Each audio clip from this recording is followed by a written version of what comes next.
everybody that's calling me a liar about my pregnancy. If you were there for me, I love you. I appreciate you. If you saw the medical papers and the ultrasounds, if you were there for me on the day of my DNC, I'm grateful to say that you can't believe that I was married to my husband because you think I lied about a pregnancy. I had my tubes tied on the table the day of my DNC. I will never experience motherhood again the natural way, and that's fine. But I had to do what I had to do, and I chose the best route for me, which was I chose to terminate at 29 weeks, almost full term. Let's just put it to rest. Let's just put it to bed. Let's just move on. Y'all could believe my mother. Y'all could believe whoever you want, but the people that were there were there. They saw my stomach. They saw my daughter kicking. They saw my stomach moving. I was in the dentist for prenatal gingivitis. My teeth were cracking. That is a crown. You want to know what happened to my show? I wasn't willing to film losing my child. I didn't have a stillborn. I didn't miscarry. I made a decision. And for my ex-husband, the man that described me as the woman of his dreams, to denounce our marriage. And marriage is something I hold sacred.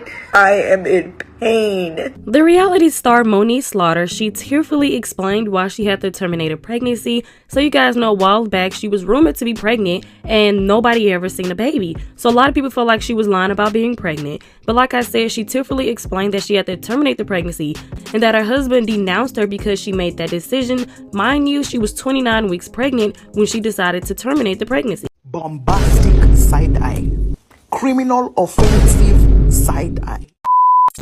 So, I came across this video on Instagram, and if you don't watch Love and Hip Hop, because I believe this is where this reality star is from, is Love and Hip Hop, you won't know who Moniece is. I believe that's her name, but I know who she is because at some point I lost my God-forsaken mind, and I used to be an audience. I used to be a viewer of Love and Hip Hop up until like a few years ago. I just couldn't watch it anymore because I felt like I was helped push further along a show that's full of degeneracy, and it's just a bad look on the Black community, and I think it's just a bad influence on the Black youth, and I didn't want to participate in that anymore, so I stopped watching it. But I know who she is. She's a reality TV star, and she came on YouTube with tattooed tears, a sob story with a little violence playing, talking about how she got an abortion at 29 weeks. Before we continue with this story, this is what 29 weeks look like. This is what a 29-week-old baby looks like. Fetus. If that feels better to your sensibilities. Fetus. This is what a 29-week fetus looks like. This is what a 29-week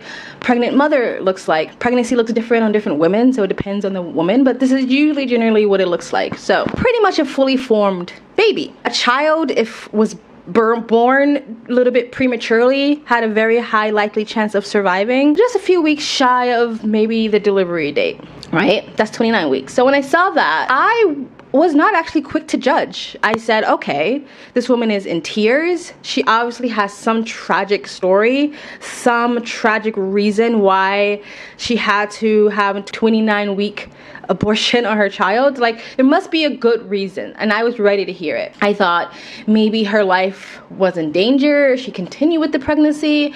Maybe she could have lost her life if she gave birth or had a C-section. I know there's something called preeclampsia. I don't know the details of it, but I know it endangers the mother's life.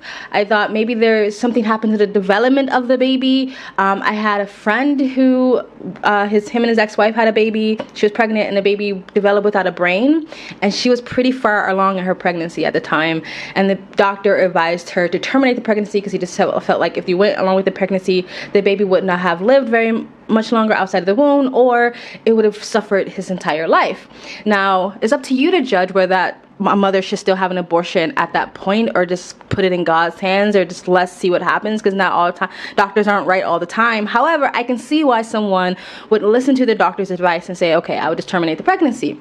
So I thought it was going to be something like that, right? And I listened to this video more than once, because when I listened to it the first time, I didn't hear this tragic reason. I didn't hear this story that made me go like, I understand.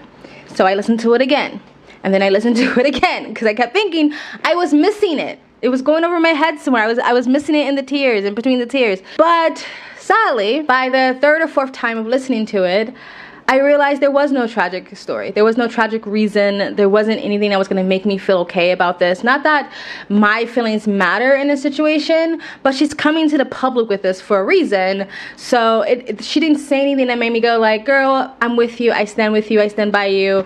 It's just that she just didn't want to finish the pregnancy.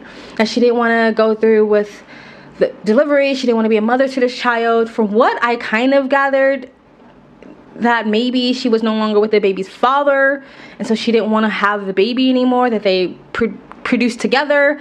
That's kind of what I got, but I don't even know if that's the full story. Apparently people were accusing her of faking the pregnancy, and at this point, girl, if you were faking a pregnancy, just go along with that story because it makes you look way better. I mean, not now that you came out with this story, but it would have made you look way better if you were like, yeah, guys, I was just trying to like hook him. I was just trying to trap him. I faked my pregnancy.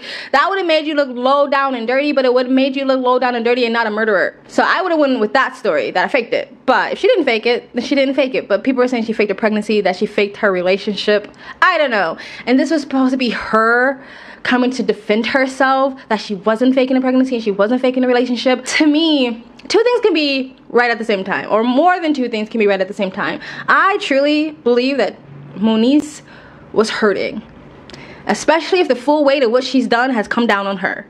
I believe she is hurting. I believe she is mourning, even though it was done by her own hands. It was abortionist's hands, but it was basically her hands because she gave him the permission to do so. I believe that she's sad. I believe that she's in grief. I believe that she's in pain. I believe all that. But I also believe that some of this was a selfish reason to come on camera to gain sympathy points because people were making her look bad by saying she was faking a pregnancy. I've never been a mother, but I would assume if I was a mom and I just lost my child, trying to make myself look better in an argument would have been like the last thing I wanted to do. I guess the silver lining to the story is that the comment section was filled with a lot of people that was like, nah sis. The comment section was filled with comments like, this is homicide, this is murder, girl, 29 weeks, nah, that ain't cute, could have just waited, like this was selfish, you need to pray, you need therapy, you should have kept this between you and God. I actually commented that between you and God thing, that was my comment. So I was happy to see that there were people that were like, not, yes, queen, it's your body, queen. I was happy to see it wasn't a drove of those comments. People haven't completely lost their minds in this fucking world. It was even people that are saying like, I'm pro-choice, but sis, 29 weeks, I'm pro-choice, but I have a limit. I'm pro-choice, but I got boundaries, girl. A lot of people who are pro-choice up to a certain point. But unfortunately, there were still people who were supporting her in the comment section like, guys, you guys are being so mean. I didn't even think people were being mean, to be honest. I think people were having a genuine human a reaction to someone saying I murdered my infant, because that's basically what it is. It's an infant at this point. I think that's a genuine human reaction to be like, what the fuck? Nobody was dragging her by her name. Nobody was calling her out of her name. Nobody was wishing her death. Nobody. It was just like basically saying what it is. You killed your baby. That was a baby. That was an infant at this point. I am pro-life.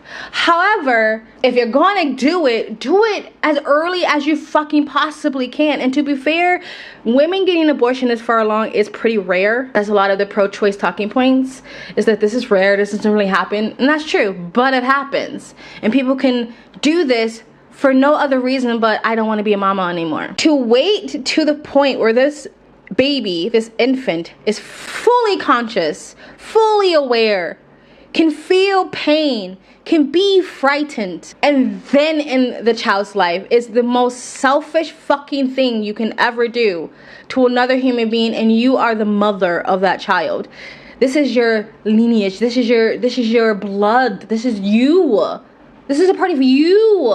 I feel like if you were a mom, if you were pregnant, and you're like, I'm going to get an abortion, at least I can do it as early as possible so it maybe feels the least amount of pain. I've never been pregnant, but I imagine that your belly is growing, your breast is growing, you're connecting and bonding with this child, and to just sniff it out like that, to throw it away like it's nothing. And I'm not saying it was that easy for her, but that's basically what has happened. And I know not every pregnant woman bonds with their baby, I get it, but majority of women do. Generally speaking, they feel connected, they feel like a mother before that baby is born.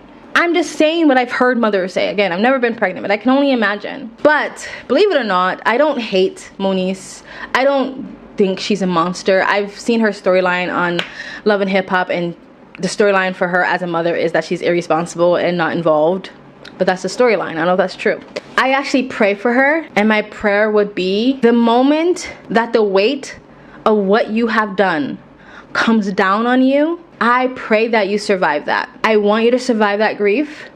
I want you to survive that guilt, and I want you to get through it, and I want you to learn to forgive yourself and move on.